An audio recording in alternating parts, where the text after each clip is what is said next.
was 9 years old, I had this dream. So I made a plan. And the dream and the plan was to be the best safety in the whole world.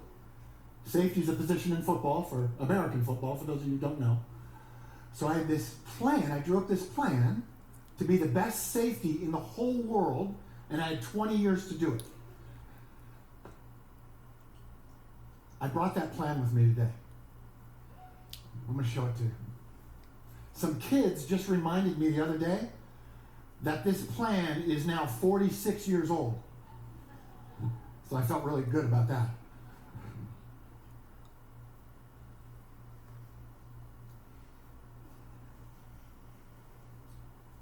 And there it is. That is my little Declaration of Independence. I got to show you guys this. Check this out. Oh, nice. It's a hell of a jump. Okay, that's me, right? Look at that hairdo. You guys see that? There I am. Right? You got to check these cleats out there. Look at those cleats. They're like 9 inches long. That's how I drew when I was 9.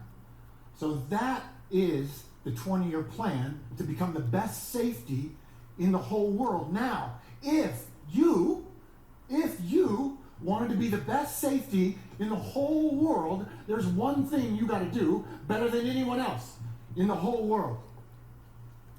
And that's this. You got to do one thing better than everybody on this planet, and that is this.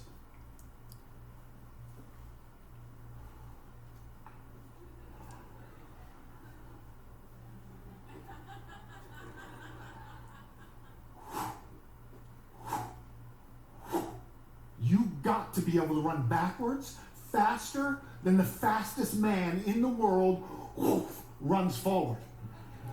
So for the next 10 years after drawing up that plan, all I did was run backwards. Every recess, boom, boom. All my buddies were running forwards. I was running backwards. My dad, he woke me up every morning at 5 a.m. I went out to the wet grass, and all I did was run backwards. 10 years passes. 10 years passes. The dream is going along just like it should be. Now it's time for me to go to college. So if I'm going to be the best safety in the whole world, I got to go to college and play safety, right? So there's 350 colleges in the United States that play college football. 350. Not one wanted me. Not one. Not one wrote me a letter. Not one recruited me. 0. Think of the worst college you ever heard of. Or junior college in your neighborhood. They didn't want me. So this is what I did. I invited myself to this small college near my hometown. It was called UC Davis. And at UC Davis, they don't give any scholarships. They basically play football there for fun. It's not even a real deal, right? So I go, that's perfect for me. I'm going to invite myself to UC Davis. I'm going to keep the dream alive by playing football for them because they don't give any scholarships or anything.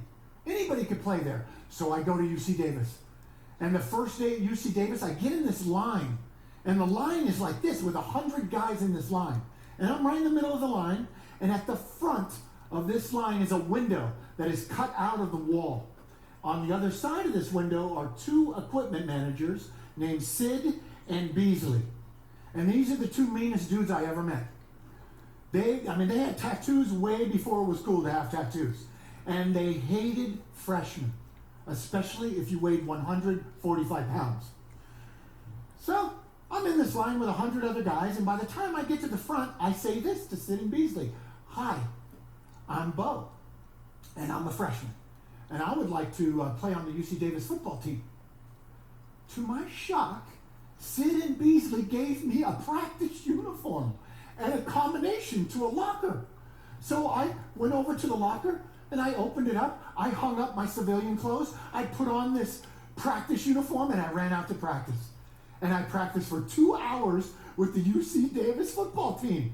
And at the end of the 2 hours, all us 100 guys, all us players, run into the locker room. And the locker room entrance is about right here. Our head coach, a guy named Jim Soker, would stand right in front of the entrance to the locker room, and he would watch us men file by. And as I got close to him, this is what he did after the first practice. Excuse me, Mr. Eason, hi. Can I have a word with you, son? And I was like, oh, shit. Coach wants to talk to me already. Must have done good. So I ran over to Coach and I said, hey, Coach, how you doing?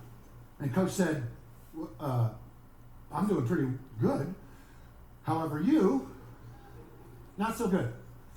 Look, you're too small and you're too slow to ever play football at this university. So here's what we're going to do. We're going to send you home. And we're going to take away your dorm key. We're going to take away your meal ticket. Now, you can go home, and in 30 days' time, when school begins, you can come back. You can go to school here, but you will never play football at this university. I ran as fast as I could right into that locker room. I went right to my locker, and I undid the combination. I took off my practice uniform, and I hung it up. I put on my civilian clothes, and I ran as fast as I could out to the parking lot. And in the parking lot is my 1977 Ford Courier pickup. It is a piece of junk. It's all rusted out. It's blue. The windshield is totally broken like this. And then I stole one of my mom's hangers so that it would be the antenna so I could get music. And I stuck it in there. And I got in this Ford Courier pickup and I drove as fast as I could to the grocery store. Fast as I could to the supermarket. Because 24 hours before this happened, 24 hours before they sent me home, I was sitting in this Ford Courier pickup. Just sitting there in my mom and dad's driveway. And I'm the youngest of 6 kids. So all my older brothers and sisters, they all said goodbye to mom and dad. They sat in their piece of junk car and they drove off to college for 4 years. And now it was my turn. So I'm sitting there in my little pickup and I'm waving goodbye to my mom who's on the porch waving. And my dad is standing right at the headlights of my pickup truck. And my dad is a cowboy. He's a rancher. So he doesn't talk a lot. But me and my dad make eye contact through the windshield. And then he walks around to the driver's side and he knocks on the window. And I was like, oh shit, Dad's going to say something. So I rolled down my window and I said, Dad, what's up? And my dad still doesn't say anything, but he reaches into his back pocket and he pulls out his wallet. He opens his wallet and he pulls something out of the wallet and he hands it to me through the window. And he said, son, I want you to take this to college. It was a $10 bill. I said, Dad, I don't need the $10 to pay for my room and my board. I don't need it. He said, son, just in case of emergencies, take the $10. So 24 hours later, I'm so happy I got $10. Because I go to the grocery store and I get the biggest jar of peanut butter that they have and old stale hot dog buns. 2 bags. Remember in those days? You get old bread, like a month old, they sell it for cheap. So I got 2 bags of hot dog buns. They were so hard, you could drive a nail with these buns. I got in that Ford Courier pickup. I parked it in the driveway of the locker room. And I ate peanut butter hot dog bun sandwiches for dinner that night. And I slept in that Ford Courier pickup. Next morning, second day of practice. And I just sort of did, what I always did, which was to pretend nothing happened.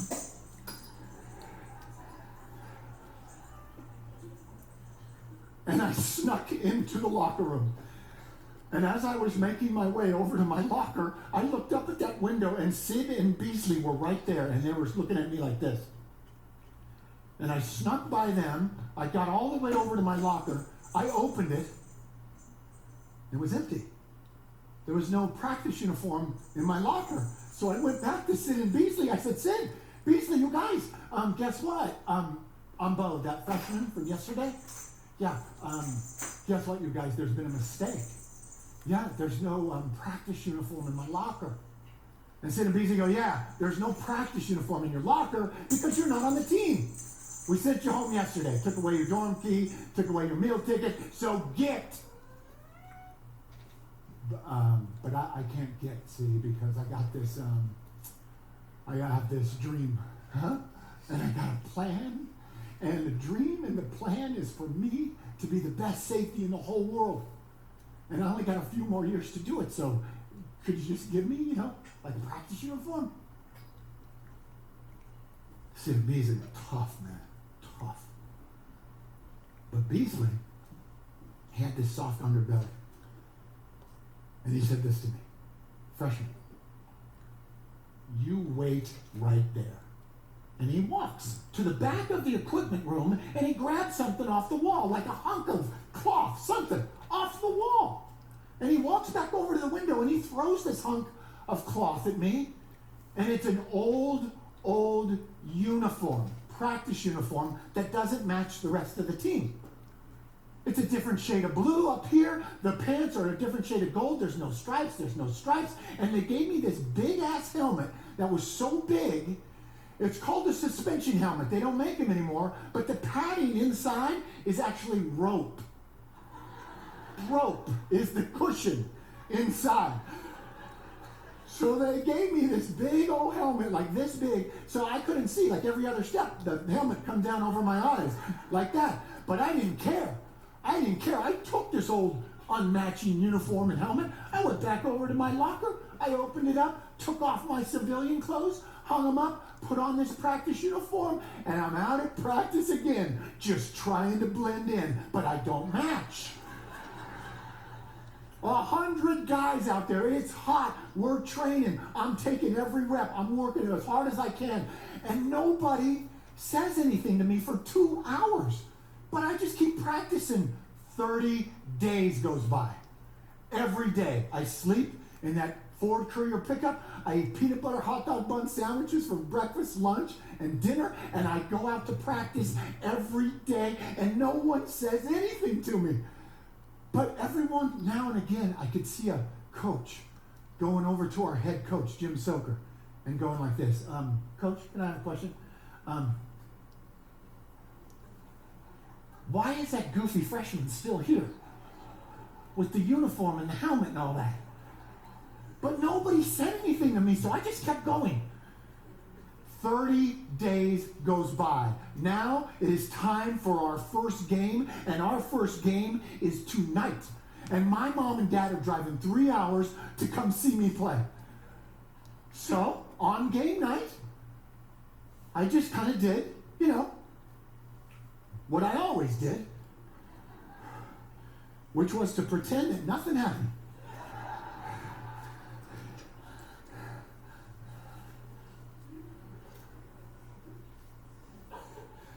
And I sneaked my way past Sid and Beasley over to my locker, and I opened my locker, and it was empty. There was no game uniform in my locker. So I go back over to Sid and Beasley. I go, Sid and Beasley, you guys remember me? Bo, that freshman. Guess what, you guys? Yeah, there's been another mistake. Yeah, there's no game uniform in my locker. And Sid and Beasley are like, yeah, there's no game uniform in your locker because you're not on the team. We let you practice. We thought that was cute. But this is a real game with real players. You're not one of them, so get. I said, no, you guys, what you forgot was I still had my dream. And I still have my plan to be the best safety in the whole world. And guess what, you guys? My mom and dad are driving 3 hours to come see me play. They're going to wonder where I've been for the last month. If you could just give me something, just something so I can go out, just something.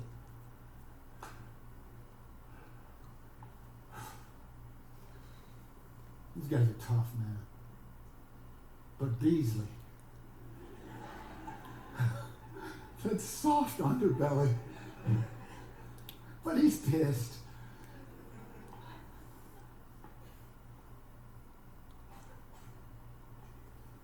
Freshman, you wait right there.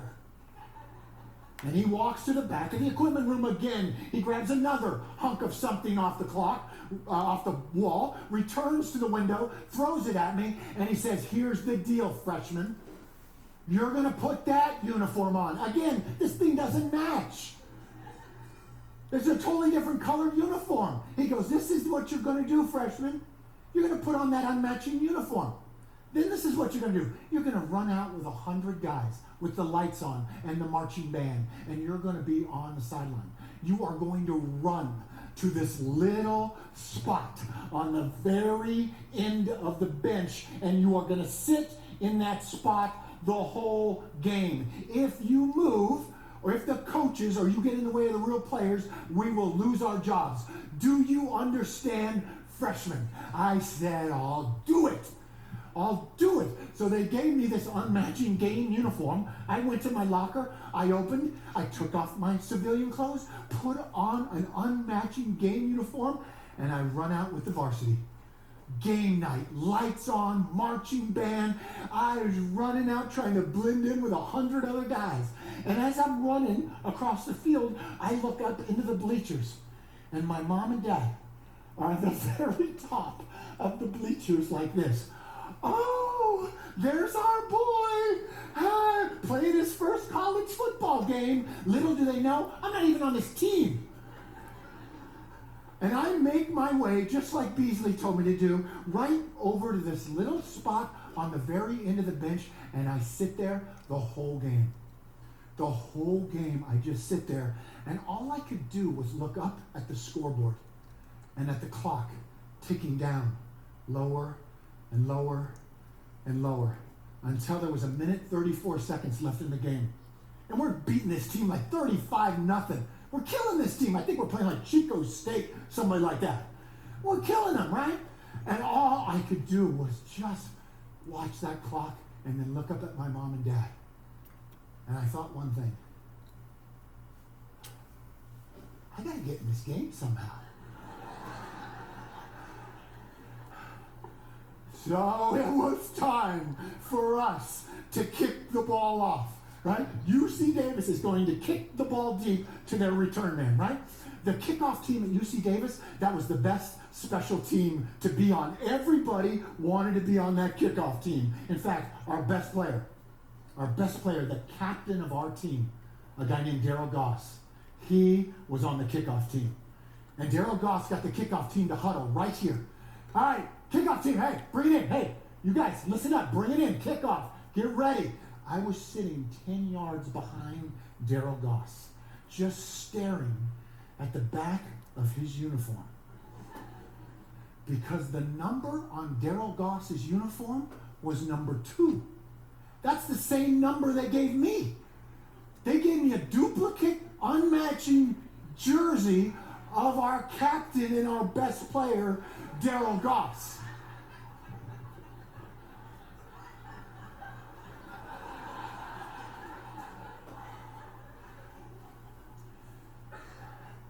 So I said, this is my chance. So I sneaked up behind Daryl Goss, and I tapped him on the back of the shoulder pads, and Daryl Goss turns around like this. He doesn't even look at my face. He doesn't even know who I am. He goes, why are you wearing my jersey? I said, Daryl, don't worry about that right now. I got to ask you a favor, Daryl. I got to run down on the kickoff team for you. Can I? Daryl Goss like, are you crazy, man? You can't run down on the kickoff team for me. The coaches will kill me. I said, no. They can't kill you, Daryl. You're our best player. You're the captain of our team. If you just let me run down, man, my mom and dad are sitting up right up there and they could just see me. And Daryl Goss thought that was the funniest thing he ever heard. And he gathered all the senior boys and he goes, you guys, check this out. You guys got to check this guy out. You see that freshman wearing my number? He's going to run down on the kickoff team for me. Let's isolate on him. Let's watch him. So the UC Davis kickoff team lines up. And let's pretend going right down the middle of the stage, all the way to the back of the room, is the UC Davis sideline. So if you're off the field of battle, you're over here drinking Gatorade, right? If you're in the field of battle, you're here. This is where Daryl Goss lines up. Right here. He's the very end guy on the kickoff team. The sideline is 1 yard behind him. He lines up here. Our kicker's there, going to kick the ball that way. Daryl Goss going to run down and make the tackle. Here's where Daryl Goss lines up. Here's where I line up. And right before the kicker kicks the ball off, this is what Daryl Goss does. And this is what I did.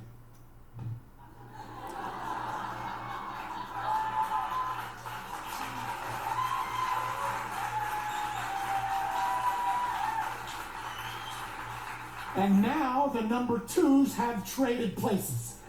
Our kicker kicks the ball off. I take off. Now I am small, but I am fast because I am scared.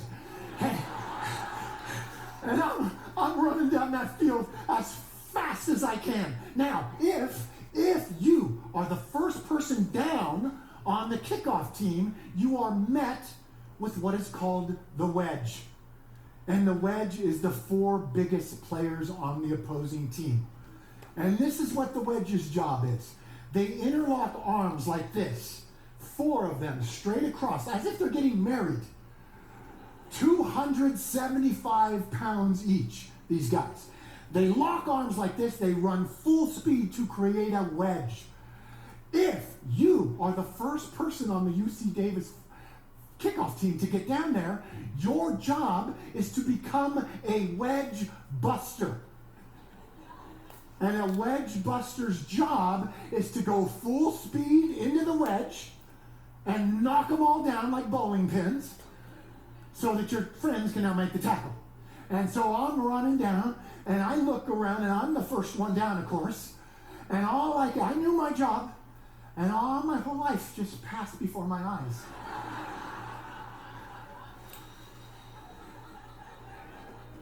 And it turned to slow motion. And as I was looking at this wedge, and I could only see him every other step because that helmet was coming down like this, all I could think about was, uh-oh,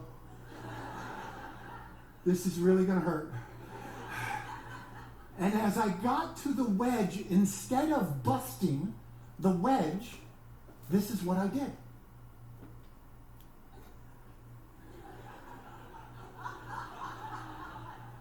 I closed my eyes, and I went airborne over the wedge. And on my way back down to earth, bam! I hit the ball carrier right in the chest. Bam! He goes flat. The crowd stands up. Yeah!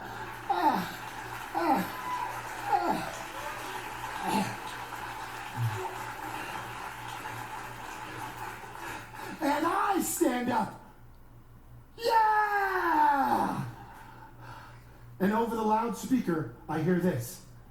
Tackle made by number 2, Daryl Goss. I dropped my hands and I tried to turn invisible and get off that field as fast as I could, because the part I didn't tell you guys was Daryl Goss is a 250-pound black man.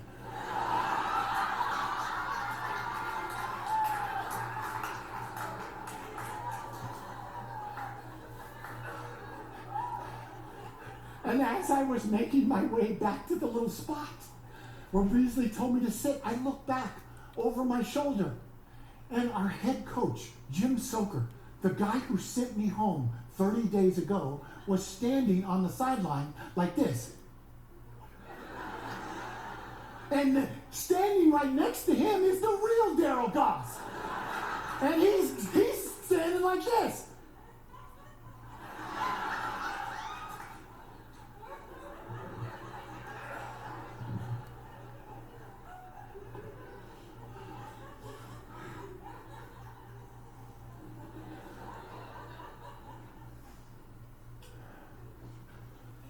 So I watched the last minute, 20 seconds tick off the clock, and I heard the gun sound, and I ran as fast as I could into the locker room, straight to my locker. Nobody was in there. I went right to my locker. I opened it up. I took off this game uniform. I hung it up.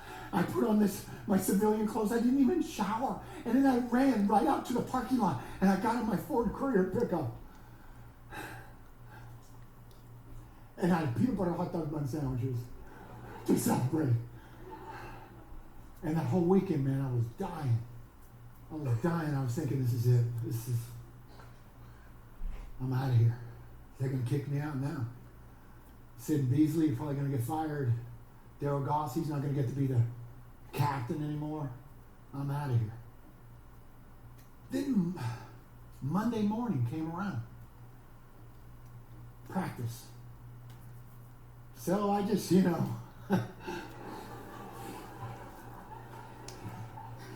just did what I always did. We're supposed to pretend nothing happened. And I sneaked into that locker room on that Monday morning. And I looked up at Sid and Beasley, and they were pissed. I made my way all the way over to my locker, and I opened it. And there was a brand new varsity uniform in that locker.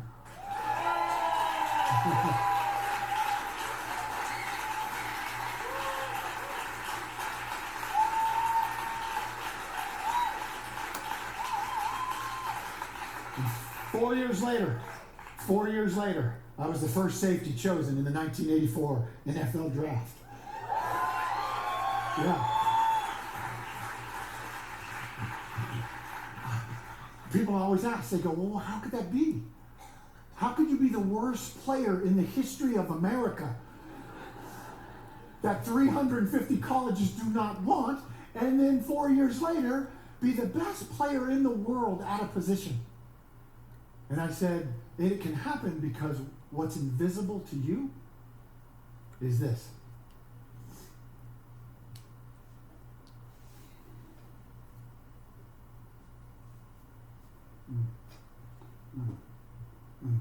All those 5 a.m.s that nobody saw. My body caught up to me my whole life. I've been obsessed. And if you talk to my wife, who's in the back, she would say the word that best describes me is haunted by this term called the best. I left football after 5 years. I had 7 knee surgeries while I played, and I just couldn't do it anymore. And the next thing I just thought, just like all of us football players who come out of the NFL, what we're good at is very violent stuff. When we're the best in the world at that one thing, like running 25, 26, 27 miles per hour, and then just throwing your head into other bodies. That's what we're great at. That's what I was the best in the world at. And after I got injured, I thought one thing. I thought, what am I going to do now? And the first vision that popped into my head was an orange jumpsuit, that I was going to prison. I did, because the best thing that I do is illegal in the civilian world. You can get a lot of money out there, and you get a pat on the butt out there, but in the real world, you don't. You go to jail. So to avoid jail, the very next thought in my mind was, I've got to find a platform. I've got to find something like this where I can express myself the same way I do on the football field, because you can be the best in the world at that, by physically letting yourself out. Can I do it again? Can I be taught to do it from a platform, from a stage? That way I can avoid jail, which is good for me, and I can actually make an impact and make a living and build a company. And that's what I did. I moved to New York City, and I went to everybody that I knew in New York City, and I go, I started this plan when I was 9. Now I'm 29, right? And now I'm saying, I want to be the best stage performer of my time. And I went to every student in my class, and I said, who is that? Who's the best stage performer of our time? And this was 1990. And all these kids said Al Pacino was the best. And I said, cool, where's he? And they said, he's Al Pacino. You can't talk to him. And I said, I'm going to talk to him. Because if he's the best, that's where I'm going. Because he's the only one who can tell me how to be the best at this. And he did. I met with Al Pacino for 3 hours at his house. And he broke down my next 15 years. And I said to him, I said, Al, I'd like to have your mantle. Everyone in my class tells me you're the best stage performer of your time. I'd like to be that of my time. And he's like, I can tell you what to do, but that's 15 years. And I said, that's good, because I worked good in those kind of timelines.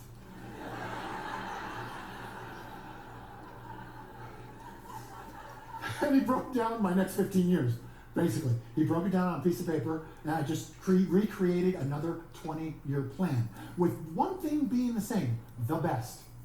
The best safety in the world, the best stage performer in the world. Not second, not third. One. I don't know why. That's why I'm obsessed with this. So I did it. I did it. In 15 years, basically to the day that Al Pacino sat down with me, 15 years later, I am backstage in a Broadway house in New York City, about to run out to a play that I wrote, and I'm the only guy in. And I've never been so nervous. I'd rather run into the wedge than these critics in New York. And I ran out. And as I ran out, I was doing the show. I was doing the play just like I'm talking to you today. I'm talking to the audience because that's the other character, is the audience. And I make eye contact with a guy in row 5, and he's sitting right there on the aisle.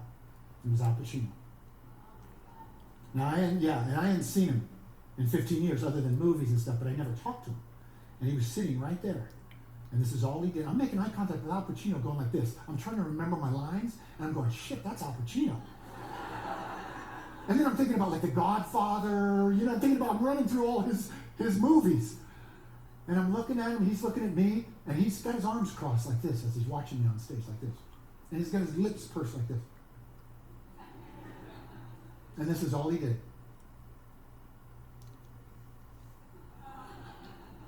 Best review I ever got, right?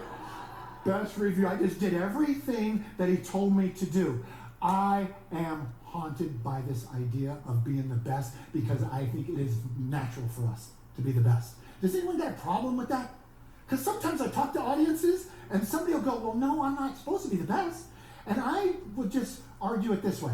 I'm not going to argue with you about you being the best, but you can take that up with Mother Nature. And Mother Nature, as far as I'm concerned, is undefeated. No one's beat her yet, okay? So I'm on her team.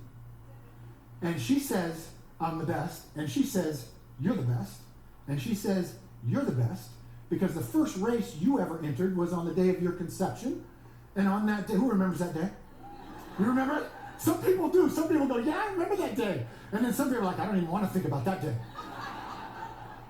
But let me just remind those of us who can't remember what happened on that day. 300 million sperm were delivered on that day. 300 million, you being one of them, okay? All of those 300 with 1 million years of design and instinct to do one thing, what? Get to that egg and fertilize the egg. Now, do you think that's a casual swim for them? Imagine that swim. It's not like, oh, I'm going to do the backstroke. I hope I find an egg. Hope I get lucky. Oh, 300 million to 1 odds. I bet that was violent and dangerous, and we were swimming our asses off. And I know I was throwing elbows at my brothers and sisters, and I didn't even know sperm had elbows.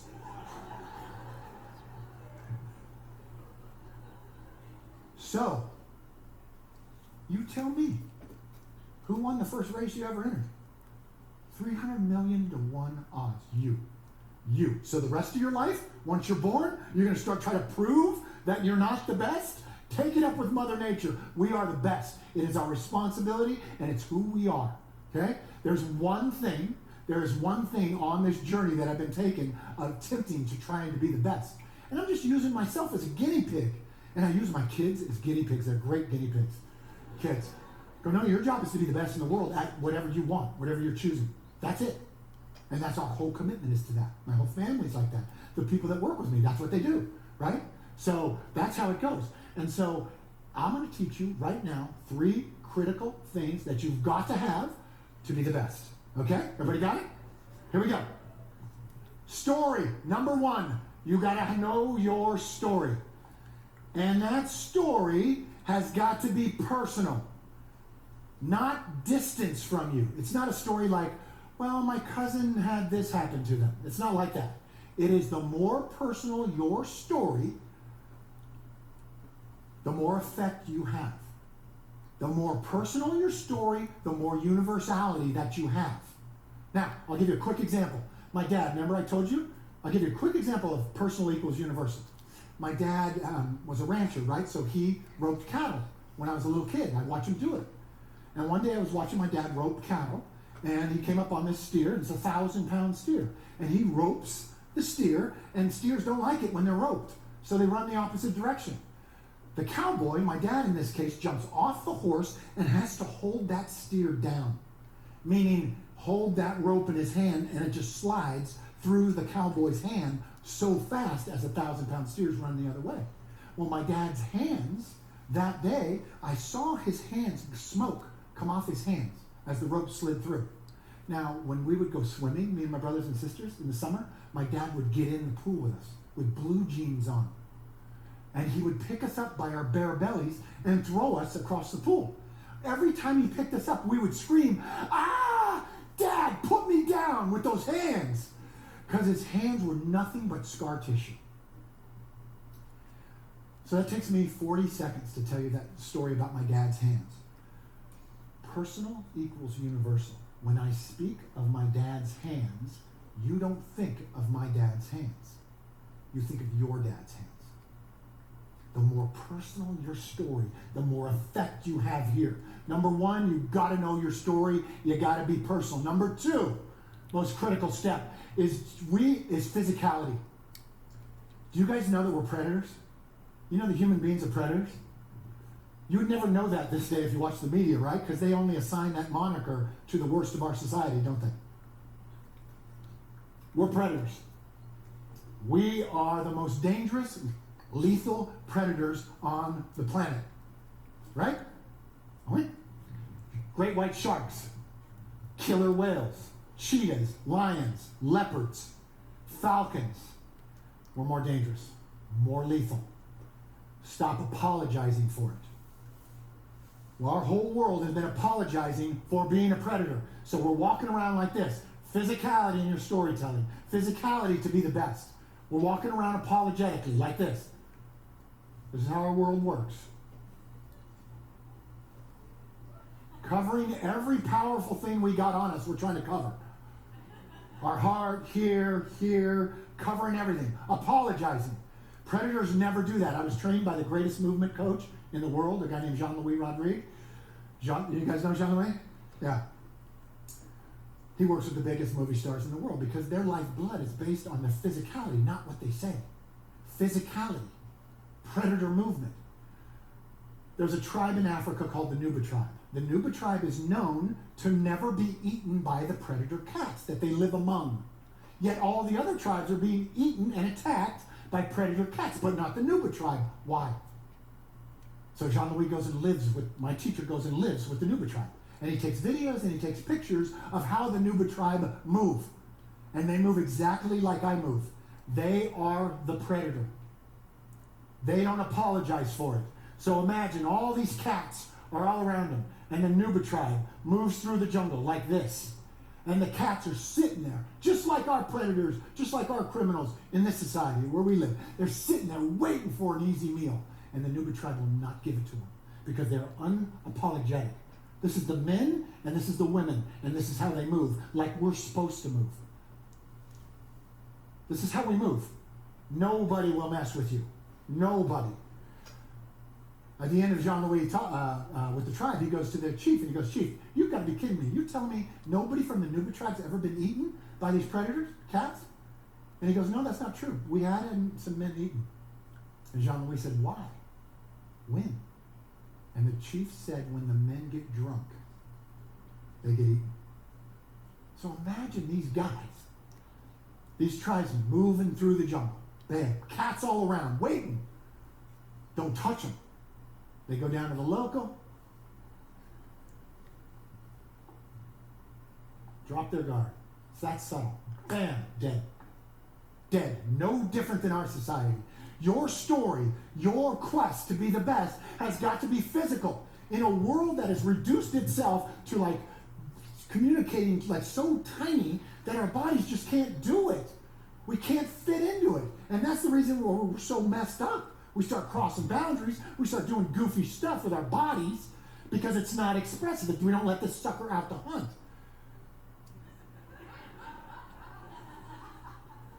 Never trust a speaker who's not sweating their ass off.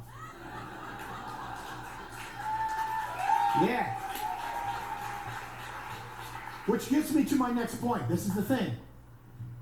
Number one, more personal, the more universal, the more impact you have. Number two, physicality. People believe 50% of what comes out of your mouth. 50%. So as I'm talking up here, you're going, oh, I believe that. Oh, I don't believe that. Oh, Bo, I believe that. Oh, Bo, I don't believe that. 50%, one way or the other. But you believe my body 100% of the time, because the body can't lie. Body cannot lie. This is why politicians stand behind podiums. It is. That's why they're invented. Because that body is betraying the shit out of them back there. It is. That's just how it goes. Never stand behind a podium. Because people don't trust that. They see your body being hidden, they don't trust it. Your body is so believable. You trust it like this fast. Everybody understand this? We are predators. We are the smartest, we are the most lethal, and we're also the most noble. Don't apologize for it. It's who we are. Don't let the media convince you that, oh, predator's a bad guy, a bad thing. It is not. It's the most noble thing on the planet. And those guys, those media guys, and those clowns are going against Mother Nature. I'm going with her. Guess why? She's undefeated. I hate losing. I don't like losing. So I saddle up with the best, which is Mother Nature. And I go with her. And what does she tell me? For one, I'm the best. Number two, I am a predator. And I move and don't apologize for it. So that people, and this is the only promise that I make for the people that I work with. I make one promise, and that's it. You do what I say, or better yet, you just implement exactly what I do. You do what I do. And here's the promise. People will not have the ability to look away from you.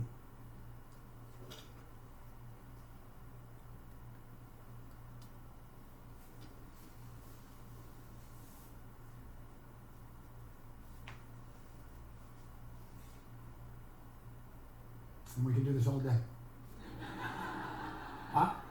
I'm telling you, listen, think about this. What if I put a lion right there? A lioness. The one that hunts for the pride. What if I put her right there? What are you going to do as an audience? You tell me exactly what you do. I put a lion right here, and she just sits there. What do? You don't do anything. You don't breathe unless she breathes. You don't think about going potty.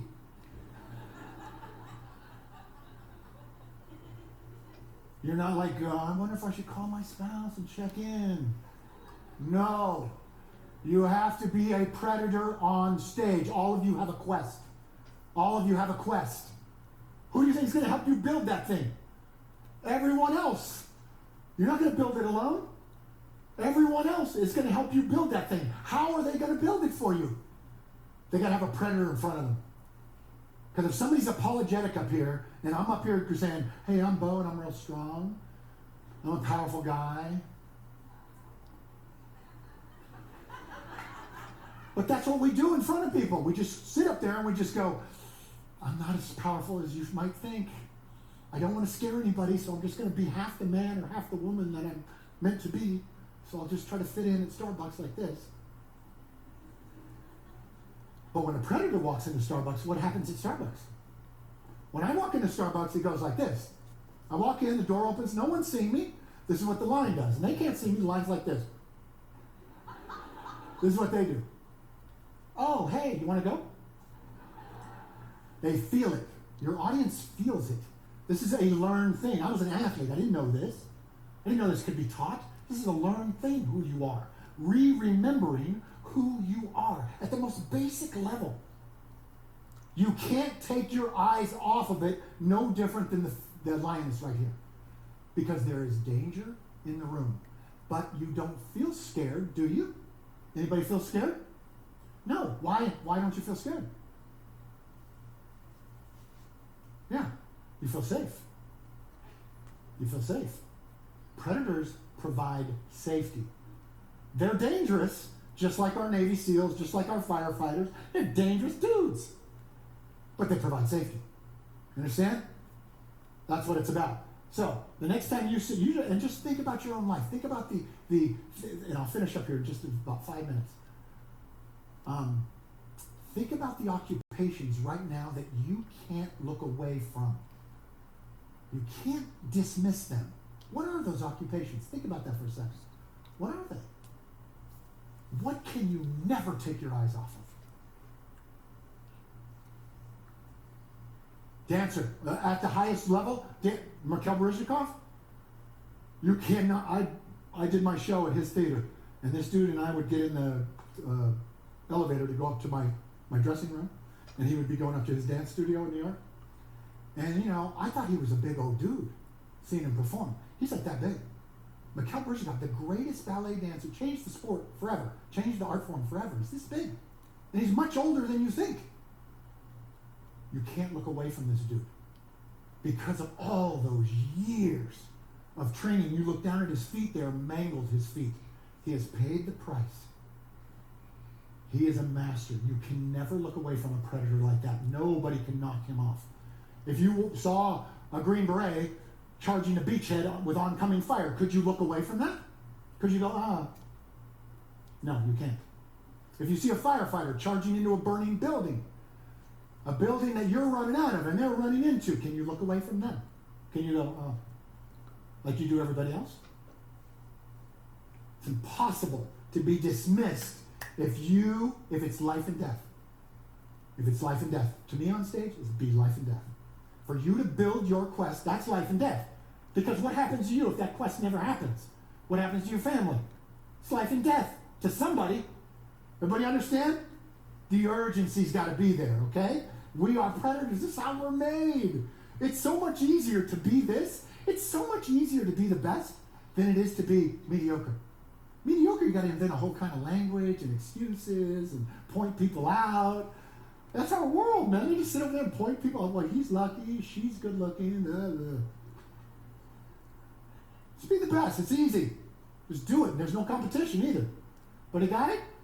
Number one, the more personal, the more universal. Number two, physicality. Predatory instincts. Muscularity to the story.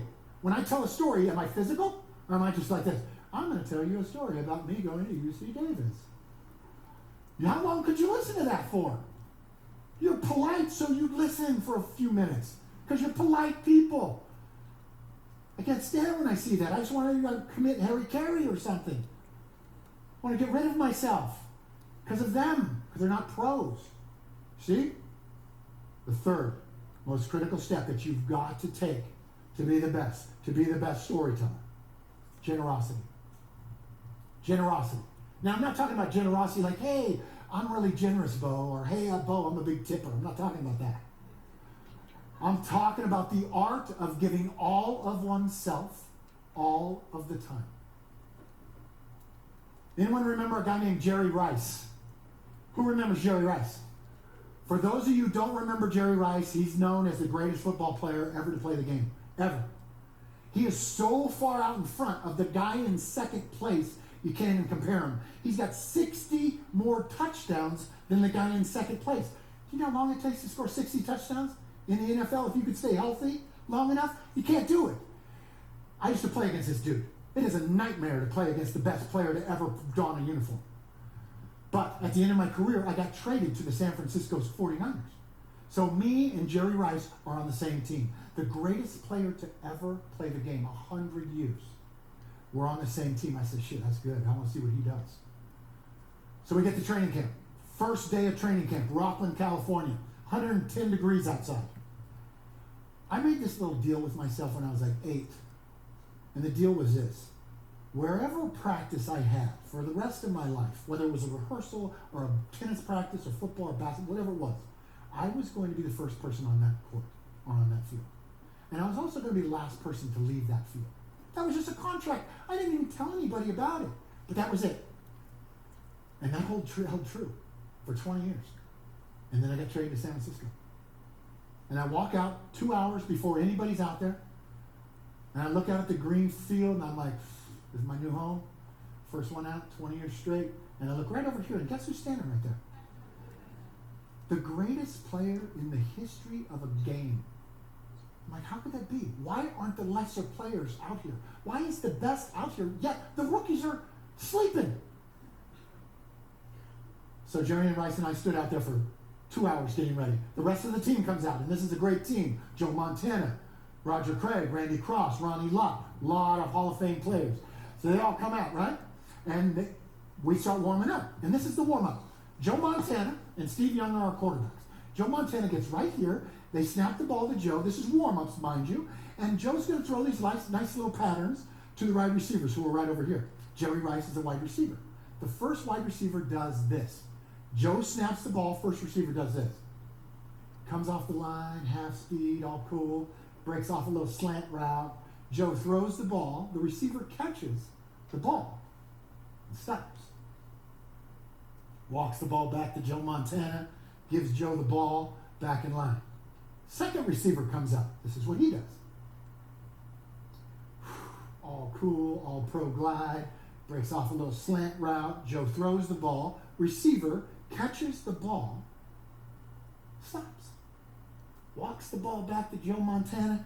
Hands Joe the ball. Back in line. And then Jerry Rice came up. And I said, oh shit, okay. Let's see what he does. This is what Jerry Rice did.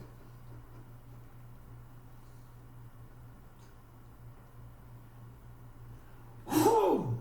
Full speed. Bam! Breaks off a slant. Bam! Catches the ball. Boom! Gone. 100 yards. Boom! Gone. All of us are like, where the hell's he going? All the way 100 yards, gets his body into the end zone, turns around, full speed, all the way back to Joe Montana, right back in line. Yeah, next guy comes up. Gonna run a little out route, right? Next receiver, this is what he does. All cool. Breaks off a little out route, catches the ball, stops. Walks the ball back to Joe Montana, gives Joe the ball, and then Jerry Rice came up again. And this is what he did.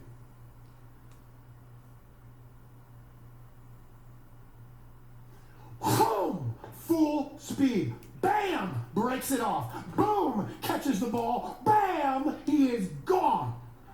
Over and over and over and over again. 3 hours went by. He must run 10 miles of dead-ass sprints, putting his body all the way in the end zone, flipping it around all the way back. I never seen anything like this. I played this game 20 years. So I went up to Jerry Rice after practice. I said, hey, man. I said, Jerry, what's the deal with you, man? Why do you do all that? You know, running. Why do you do that? And he goes, oh, that's very simple, Bo. I do that because every time these hands touch a ball, this body ends up in an end zone.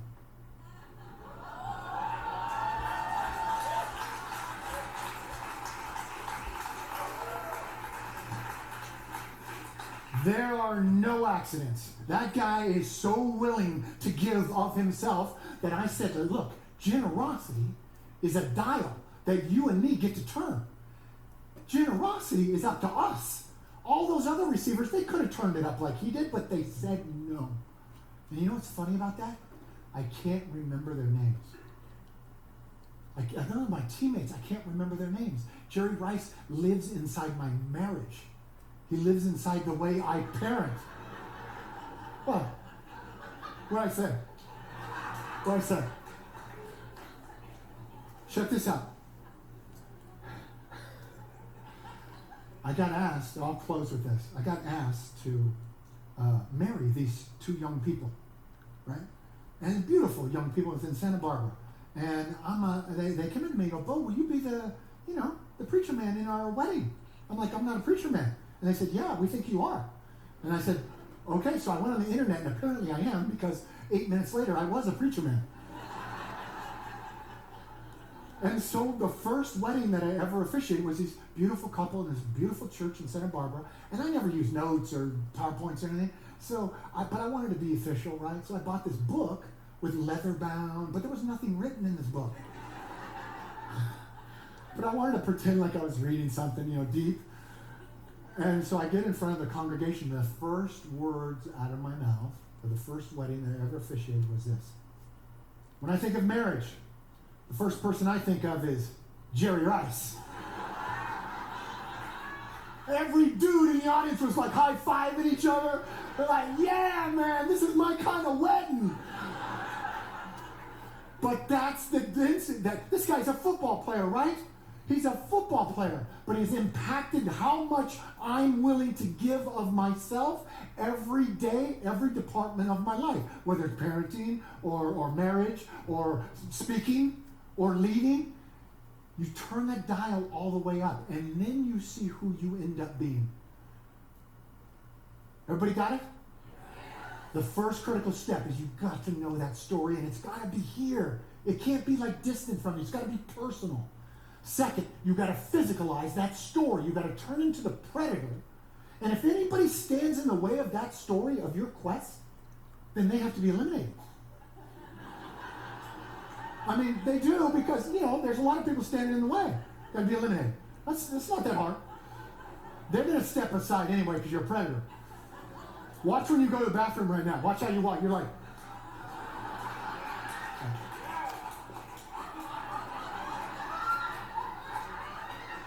Man, watch. You watch. You watch how you eat. We're going to eat lunch right now, right? Watch how you eat lunch. You won't even use the utensils. Yeah. That's what I want you to be with your quest.